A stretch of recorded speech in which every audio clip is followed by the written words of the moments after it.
Sualı bir də oxuyuram, diqqət eləyin. Deyirlər ki, insan qəbirdə ayılır, başı dəyir əhlət daşına, sonra ölür. Bu düzdürmü? Əlbəttə ki, düz deyil. Tutalım, bir adam qəbir evində yox, dəryada, okeanda qərq oldu, balıqlar da onu paraladılar, yedilər.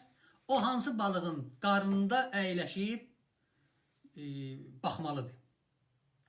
Və yaxud ölkələr var ki, insan vəfat eləyəndən sonra o insanın meydin yandırırlar.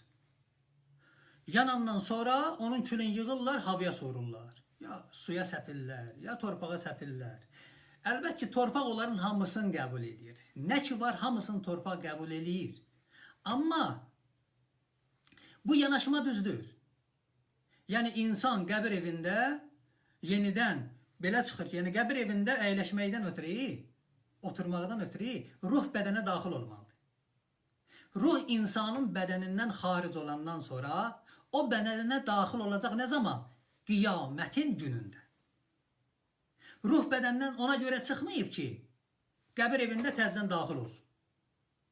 Elə bir şey yoxdur. Bunlar İslamdan, Peyğəmbərin vəfatından sonra təriqətlər ki meydana gəldi, hər təriqətin özünün ideologiyası var idi, əmələ gəldi.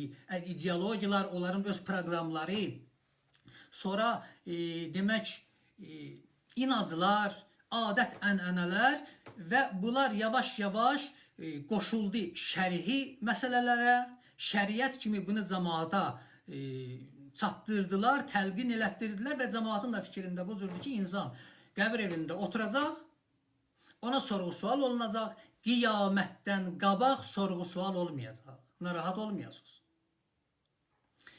Qur'an-ı Kərimin Zəlzələ surəsində buyurur ki, İza zulzilətil ərzu zilzaliha, elə ki, yer kürəsi lərzə elədi, zəlzələ elədi qiyamətdə və əxrəcətil ərzu əsqalaha, torpaq öz ağır olan yüklərin atacaq bayra.